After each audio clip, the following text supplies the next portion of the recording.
Chers amis, bonjour, joie nouvelle de se retrouver sur notre émission Ta parole et vérité, Jean 17, 17. Et nous allons continuer donc avec l'évangile de Jean. L'évangile de Jean, on avait vu déjà pratiquement le chapitre 1.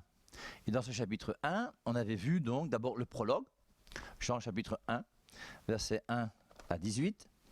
J'avais insisté lourdement sur le verset 1 qui disait qu'au commencement était le Verbe, et je préfère le Verbe à la traduction parole. Jean 1,12, très important, à ceux qui l'ont reçu, à ceux qui ont cru en lui, il a donné le pouvoir de devenir enfants de Dieu. Jean chapitre 1, verset 14, le Verbe s'est fait chair, ça c'est Noël, c'est Jésus-Christ qui se fait homme. En tant qu'il est Verbe, il est Dieu, et en tant qu'il s'est fait chair, il est homme. Et c'est pour ça que Jésus-Christ, il est vrai Dieu et vrai homme. Et Marie est bien mère de Jésus-Christ qui est Dieu.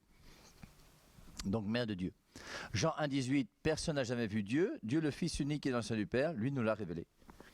Et ensuite, après ce passage du prologue, on avait vu comment Jean-Baptiste se retrouve au désert. Et Jean-Baptiste au désert, lui, va commencer donc à pouvoir annoncer la venue de quelqu'un qui est plus grand que lui, qui est Jésus-Christ. Et cet homme bizarre au désert, qui habillé d'une manière très superficielle, qui se nourrit de sauterelles et de miel, va attirer beaucoup de foules. Et beaucoup de gens, donc des foules entières, vont vers lui. Et au bout d'un moment, donc, les responsables juifs de Jérusalem commencent à se poser des questions. Ils vont donc envoyer une délégation aller rencontrer notre ami Jean-Baptiste pour lui dire « Qui es-tu? Que fais-tu? Explique-nous. » Et il va expliquer donc que je suis la voix qui crie dans le désert, qui annonce le Messie qui doit venir. Et on voit donc comment cette délégation donc va recevoir Jean-Baptiste. Et Jean-Baptiste est là pour nous faire comprendre qu'il y a quelqu'un de plus important de lui qui arrive, qui est Jésus. Ensuite, donc, il y a la distinction entre le baptême de Jean-Baptiste et le baptême de Jésus-Christ. On ne revient pas dessus, bien sûr. Le baptême de Jean-Baptiste, c'est le baptême dans l'eau, qui est un baptême qui n'existe plus aujourd'hui. Et le baptême, pour nous, c'est le baptême chrétien. Je vous rappelle Matthieu 3, 11. Moi, je vous baptise dans l'eau, lui vous baptisera dans l'Esprit Saint. Et donc, Jean-Baptiste plonge les gens dans l'eau, Jésus-Christ plonge les gens dans l'Esprit Saint. Ensuite, on avait donc Jean-Baptiste qui reçoit ces gens-là ce jour-là. Et le lendemain, nous dit les Saintes Écritures, il rencontre Jésus-Christ et il appelle « Voici l'agneau de Dieu ». Le lendemain encore, à nouveau, Jésus-Christ vient. Voici l'agneau de Dieu qui enlève le péché du monde. Et il y a deux disciples qui vont commencer à le suivre. Ces deux premiers disciples, c'est le disciple Jean, qui ne donne pas son nom, puisque le mot Jean n'existe pas dans l'évangile de Jean pour désigner Jean. Et le deuxième, c'est André. Et Jean et André vont suivre Jésus. Ce sont des disciples de Jean-Baptiste. Jean-Baptiste désigne Jésus comme étant l'agneau de Dieu qui enlève le péché du monde. Et ils comprennent donc que Jésus-Christ est plus que Jean-Baptiste. Et donc, pour être fidèles à Jean-Baptiste, ils vont suivre Jésus. Et Jean-Baptiste ne se dérange pas de voir ses disciples qui vont à la suite de Jésus-Christ. Et c'est normal parce que Jésus-Christ est plus que Jean-Baptiste. Et donc, ils vont passer une journée avec Jésus, ils vont marcher derrière l'agneau de Dieu, et au bout d'un moment, Jésus-Christ va se retourner, il va dire, qui cherchez-vous? Que cherchez-vous? Et il dit, où demeures-tu? Et donc, ils vont partir chez Jésus, ils vont passer une journée avec lui, et ceux qui vont se dire pendant cette journée-là, on ne sait pas ce qu'ils se sont dit. Tout n'est pas écrit. Et on a donc, ensuite, après que Jean et André aient rencontré Jésus, le lendemain encore, on a donc André qui va en parler à son frère. Et son frère, donc, il s'appelle Simon. Et Simon, Jésus-Christ va le rencontrer et va lui dire, c'est Jean chapitre 1, versets 40 à 42. Et dans ce passage, Jésus-Christ va dire à Simon, tu ne t'appelleras plus Simon, mais tu t'appelleras Pierre. Alors c'est quand même important, et on va y revenir un petit peu sur ce passage de Jean chapitre 1, versets 40 à 42. Jésus-Christ rencontre Simon et dit à Simon, tu ne t'appelleras plus Simon, mais tu t'appelleras Pierre. Jésus-Christ a changé le nom de Simon en Pierre. Son père, dans l'Ancien Testament, avait choisi 12 tribus pour le peuple d'Israël. Jésus-Christ va choisir 12 apôtres. Et Jésus-Christ va imiter quand même son Père. Et son Père, lui, Yahvé, le Dieu de l'Ancien Testament, Yahvé, lui, il avait changé le nom. Dans Genèse chapitre 17, verset 5, il change le nom de Abraham, 2 syllabes, en Abraham. Et quand il change le nom, tu ne t'appelleras plus Abraham, 2 syllabes, mais Abraham, et il dit, car je ferai de toi le père d'une multitude de nations. Et il y a une raison pour laquelle il a changé le nom de Abraham en Abraham. Même chose dans Genèse, chapitre 32, à partir du verset 23, où il va dire à Jacob, avec qui il va lutter pendant une nuit entière, tu ne t'appelleras plus Jacob, mais tu t'appelleras Israël. Et on voit comment il change le nom de Jacob en Israël, qui devient le peuple d'Israël. Abraham, je ferai de toi le père d'une multitude de nations. Et Simon ne va plus s'appeler Simon, mais il va s'appeler Pierre. Car je ferai de toi le père d'une multitude de nations, c'est ce qu'il a dit à Abraham. Mais Pierre va devenir aussi quelque part le chef de l'Église. Comme Jacob devient Israël, à chaque fois qu'il a changé de nom, ça a été lié à la religion. Et là, on a l'impression que Jésus-Christ va dire à Simon, tu ne t'appelleras plus Simon, tu t'appelleras Pierre. Et il lui donne ce prénom Pierre, qui est un prénom qui n'existait pas auparavant. Je ne crois pas, ou si vous trouvez des gens qui s'appelaient Pierre avant Simon-Pierre dans le Nouveau Testament, dites-moi. Mais c'est Jésus-Christ qui va inventer ce prénom Pierre. Et il va inventer ce prénom Pierre, pourquoi ? À cause de Matthieu 16, 18. Et dans Matthieu 16, 18, qu'est-ce qu'il dira ? Il dira, Pierre, tu es Pierre. Et sur cette pierre, je bâtirai mon église. Pierre, tu es Pierre, et sur cette pierre, je bâtirai mon église. Alors, ce verset de Matthieu 16, 18 dérange tous ceux qui ne sont pas catholiques. Parce que dans ce passage de Matthieu 16, 18, on voit bien que Jésus-Christ a voulu une église et que l'église vient de Jésus-Christ lui-même. C'est pour ça que la seule église valable, c'est celle qui a été fondée par Jésus. Toute église fondée par un homme est une églisette et forcément c'est quelque chose de bizarre. J'espère que je parle à quelqu'un, c'est tout, non ? Si tu es dans une église aujourd'hui qui a été fondée par un homme, pose-toi des questions. La seule église qui n'a pas été fondée par un homme, c'est celle que Jésus-Christ a fondée sur la personne de Pierre. Et il lui dit, Pierre, tu es Pierre, sur cette pierre je bâtirai mon église. Et les portes de la mort ne pourront rien contre elle. Je te donnerai les clés du royaume des cieux. Ce que tu liras sera lié, ce que tu délieras sera délié. Et donc il y a un dialogue dans ce discours entre Pierre et Jésus, mais il est clair que Jésus-Christ s'adresse à la personne de Pierre. Pierre, c'est bien sa personne. Tu es Pierre. Et sur cette pierre. Alors maintenant, les gens, pour essayer de dénigrer un petit peu ce que je viens de vous dire, vont dire que lorsque Dieu parle de la personne de Pierre, il l'appelle Pétros. Bon, ça c'est en grec, hein, alors qu'il semble que Matthieu a été écrit plutôt en hébreu ou en araméen. Pétros. Hein. Et quand il s'agit de la pierre, il parle de Pétra. Pétros, Pierre, c'est Pétros. Tu es Pierre, et sur cette pierre, Pétra, je bâtirai mon église. Et on essaye de nous faire croire aujourd'hui que le mot Pétros, c'est une petite pierre, et le mot Pétra, c'est une grosse pierre. Alors, dans le contexte de l'époque où Jésus-Christ va parler, dans Matthieu 16, 18, il n'y a pas de différence entre Pétros et Pétra. Puisque le prénom Pierre n'existe pas encore, et que c'est Jésus-Christ qui a inventé le prénom Pierre, en disant Simon, tu ne t'appelleras plus Simon, tu t'appelleras Pierre. Pourquoi ? Parce que Pierre renvoie à Pétra. Mais maintenant, comme toi tu es un homme, on t'appelle Pétros parce que c'est un masculin, même si Pétra est féminin. Et donc Pierre, tu es Pierre, sur cette pierre je bâtirai mon église. Pétra et Pétros, c'est la même chose, et Jésus-Christ a bâti son église sur la personne de Pierre. La preuve. Continuons à lire. Pierre, tu es Pierre, sur cette pierre je bâtirai mon église. Et les portes de la mort ne pourront rien contre elle. L'église que Jésus-Christ a bâtie sur Pierre, le diable ne peut rien contre elle. Et il continue, je te donnerai les clés du royaume des cieux. Il donne les clés à quoi ?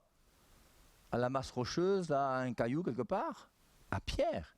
Je te donnerai les clés du royaume des cieux. Ce que tu liras sera lié, ce que tu délieras sera délié.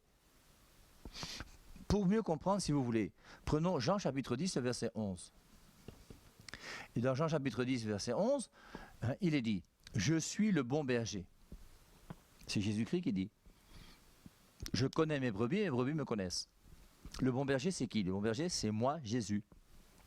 Et comme bon berger, je conduis mes brebis. J'aime mon troupeau. Et je m'occupe de mon troupeau, moi qui suis le berger. Il a dit je suis, il n'a pas dit nous sommes, il a dit je. Qui est le bon berger? C'est Jésus. Je suis le bon berger. Et maintenant, qu'est-ce qui se passe? Bien, lui, Jésus-Christ, il meurt. Et une fois qu'il meurt, il va partir, il ressuscite, bien sûr. 40 jours plus tard, c'est l'ascension, il monte au ciel, il retourne vers son Père. Et maintenant qu'il retourne vers son Père, lui, le bon berger, bien, son troupeau, lui, est toujours sur terre. Et maintenant que son troupeau est sur terre, il va faire comment? Voici que son troupeau est là, et que pendant que son troupeau est sur terre, lui, le bon berger, il est parti. Or, un troupeau sans berger est un troupeau qui est perdu. Et c'est pour ça que, qu'est-ce que Jésus-Christ va faire? À la résurrection, Jean 21, 15, il s'adresse à Pierre et lui dit, Pierre, m'aimes-tu? Oui, Seigneur, je t'aime. Et il lui dit, sois le berger de mon troupeau. Sois quoi? Sois le berger de mon troupeau. Pierre, tu es Pierre, sur cette pierre, je bâtirai mon église. Je crois que les choses sont claires. Et c'est pour ça, donc, c'est quand même important de voir que lorsque Jésus-Christ change le nom de Simon en Pierre, il y a quand même une raison qui est là. Et cette raison-là, elle est bien valable. Pierre, tu es Pierre, sur cette pierre, je bâtirai mon église. Donc, voici comment les premiers apôtres vont suivre Jésus. Et moi, ce qui m'intéresse, vous voyez, c'est de venir maintenant aux noces de Cana dans Jean chapitre 2. Et comprendre que ces noces de Cana dans Jean chapitre 2 vont arriver après la semaine qu'on appelle la semaine qui se trouve dans Jean. Il y a une semaine dans Jean. La semaine nous rapporte d'abord la première semaine de toutes les semaines, c'est la semaine du récit de la création dans Genèse chapitre 1. Et le 7e jour, Dieu crée.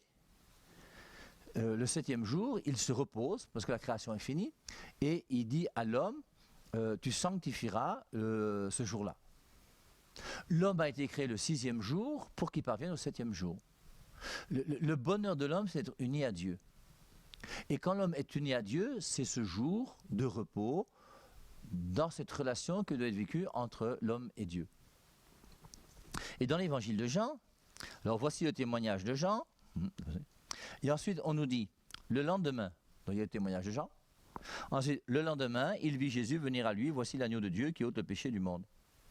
Le lendemain, Jean était encore là avec 2 de ses disciples, il regarda Jésus qui passait et dit, voici l'agneau de Dieu, les 2 disciples entendirent les paroles et le suivirent.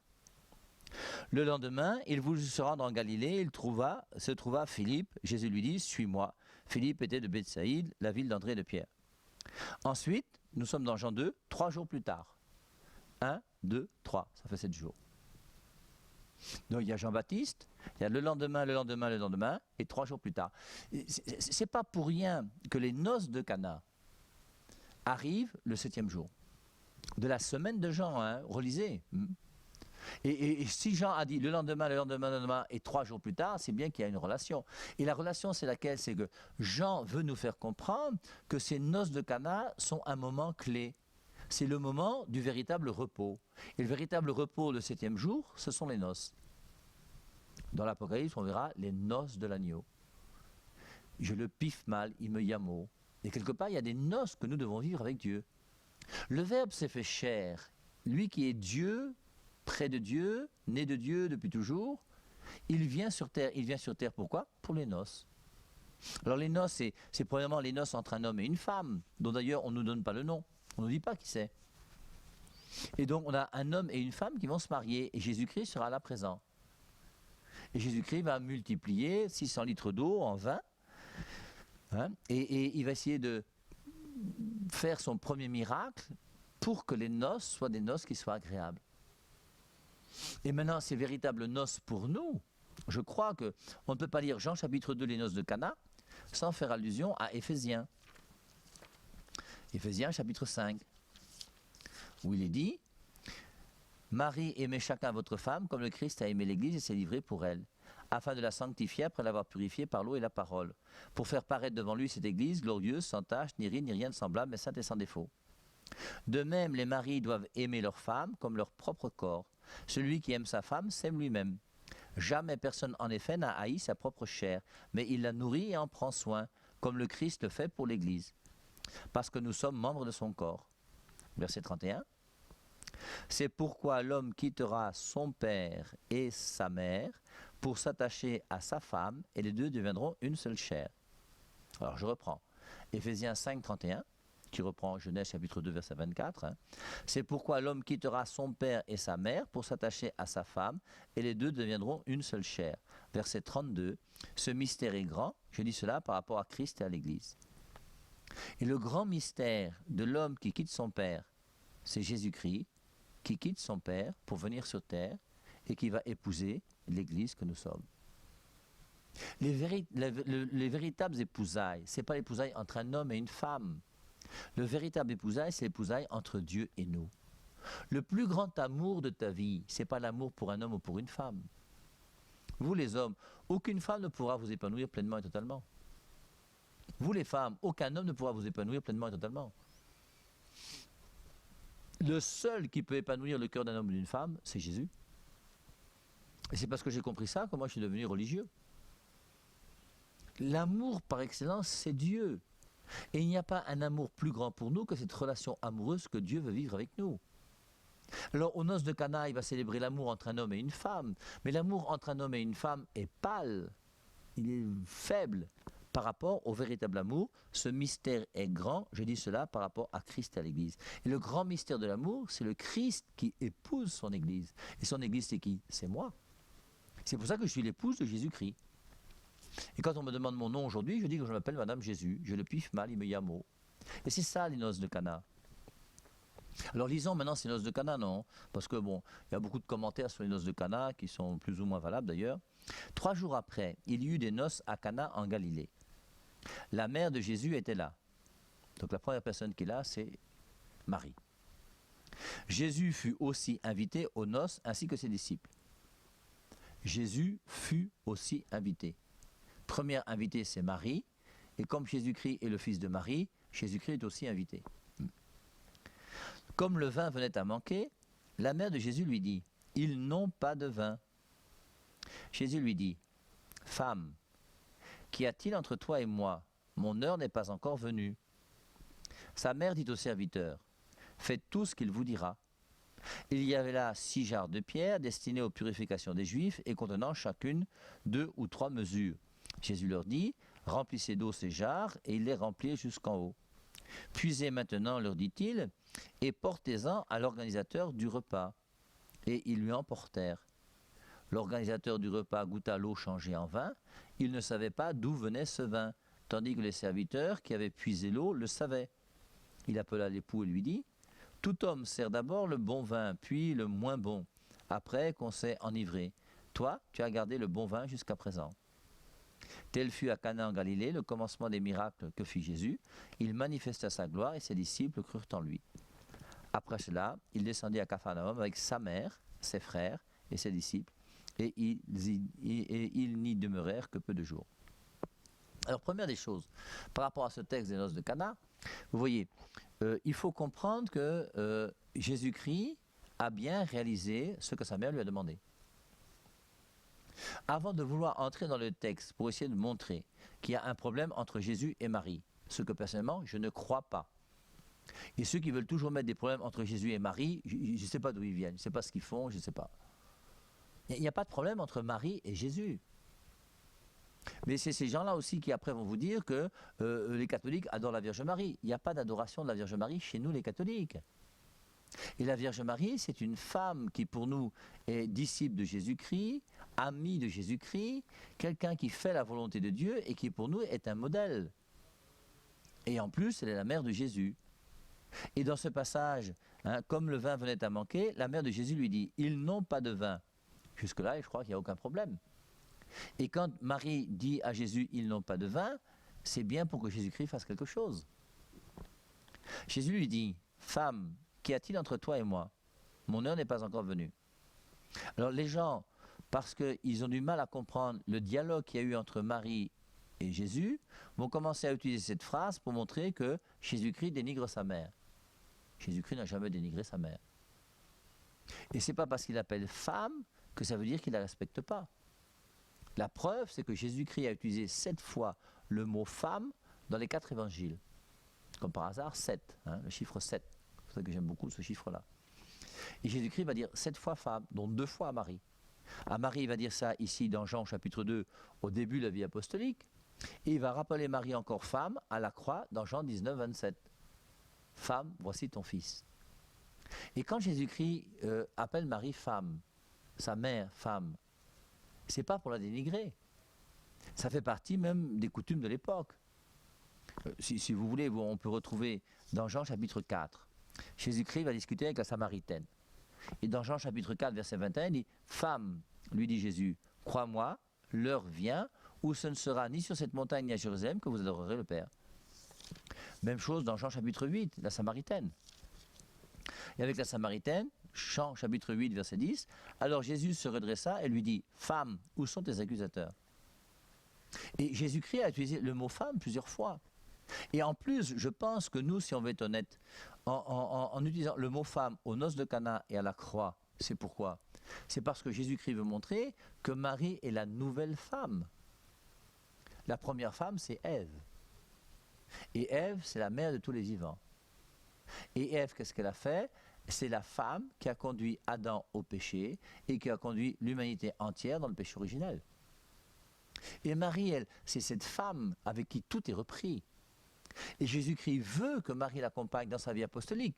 Depuis le début, dans Jean chapitre 2, il appelle femme, jusqu'au moment où elle sera vraiment la nouvelle Ève à la croix, qui fait qu'elle va coopérer avec Jésus-Christ dans ce rachat du monde entier à travers la mort de son fils.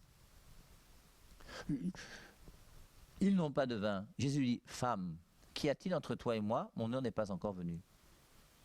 Et quand Jésus-Christ dit ça à Marie, c'est pas qu'il y a un problème. La preuve, c'est que quoi? C'est que Jésus-Christ va s'exécuter. Et sa mère dit au serviteur, faites tout ce qu'il vous dira. Ça veut dire que Marie elle-même a compris que Jésus-Christ allait faire quelque chose.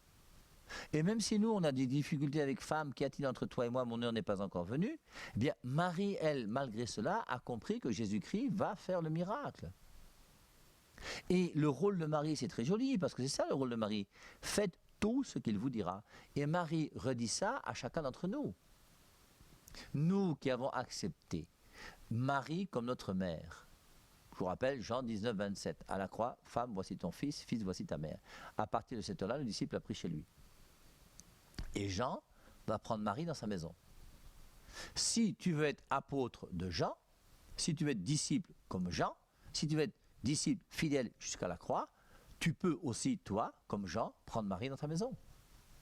Et nous acceptons, nous, que Marie soit notre mère. C'est Jésus-Christ qui a donné sa mère à Jean. C'est un passage biblique qui est écrit parce que c'est parole de Dieu. Et c'est parole de Dieu pourquoi? Parce que c'est parole de Dieu pour moi aussi. Et moi, j'ai le droit aussi dans ma vie de prendre Marie comme ma mère. Et Marie est là pour m'éduquer. Et ce que Marie me dit à chaque fois, Marie ne peut faire autre chose que de dire « Faites tout ce qu'il vous dira ». Le rôle de Marie, c'est de permettre à tous ceux qui veulent vivre avec elle de pouvoir aimer Jésus-Christ d'une manière totale et absolue. Je vous rappelle que Marie n'est pas entre Jésus et moi. Marie est derrière moi pour me pousser dans le cœur de Jésus. Et le rôle de Marie, c'est de faire que moi, je puisse aimer Jésus-Christ de tout mon cœur, de toute mon âme, de toutes mes forces. Le rôle d'une mère de famille, même quand son enfant dort, s'il est temps de se lever, dire « Lève-toi, il faut déjà que tu commences à travailler ». Et le rôle d'une mère de famille, c'est de chercher le bonheur de son enfant. Et Marie, qui est notre mère, cherche notre bonheur. Et notre bonheur, c'est quoi? C'est d'aimer Dieu de tout notre cœur, de toute notre âme, de toutes nos forces. Et c'est pour ça que Marie ne peut nous dire qu'une seule chose, faites tout ce qu'il vous dira. Voici la phrase de Marie. Et je crois que c'est la première phrase de Marie dans l'évangile de Jean. Faites tout ce qu'il vous dira. Après avoir discuté à Jésus-Christ et après avoir dit, ils n'ont pas de vin. Et Jésus-Christ donc va faire ce miracle. Jésus-Christ a compris Marie, Marie a compris Jésus, et Marie va dire aux serviteurs, faites tout ce qu'il vous dira, et les serviteurs vont puiser de l'eau. Et après avoir puisé 600 litres d'eau, ces 600 litres d'eau vont être transformés donc en 600 litres de vin.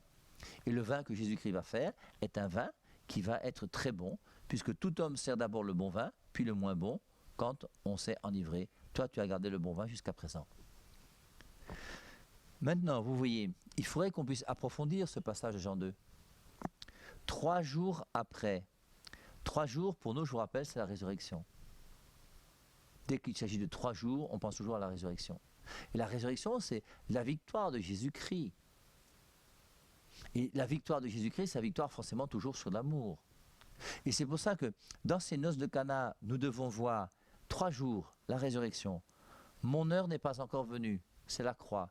Le vin qui va devenir le sang de Jésus-Christ. Et je crois que tout ça est présent dans ces noces de Cana. Et dans ces noces de Cana, c'est Jésus-Christ qui veut nous faire comprendre que lui aussi, il nous aime. Et il nous aime d'une manière telle qu'il va accepter de subir son heure. C'est pour ça qu'il dit à Marie, « Femme, qu'y a-t-il entre toi et moi? Mon heure n'est pas encore venue. » Je vais donner le vrai vin qui va épanouir les hommes et les femmes. Et ce vrai vin qui pourra épanouir, ce sera le vin qui sera mon sang. Et c'est quand je vais mourir sur la croix que vous connaîtrez le véritable bonheur, qui est le bonheur de l'amour par excellence. Jean 2, noces de Cana. Demandons à l'Esprit Saint de nous éclairer pour entrer plus profondément dans ce texte et mieux comprendre le lien qui existe entre Jésus et Marie pour que nous-mêmes nous puissions aussi bénéficier de cette relation avec Marie pour devenir des saints et des saintes. Loué soit Jésus-Christ et à dimanche prochain.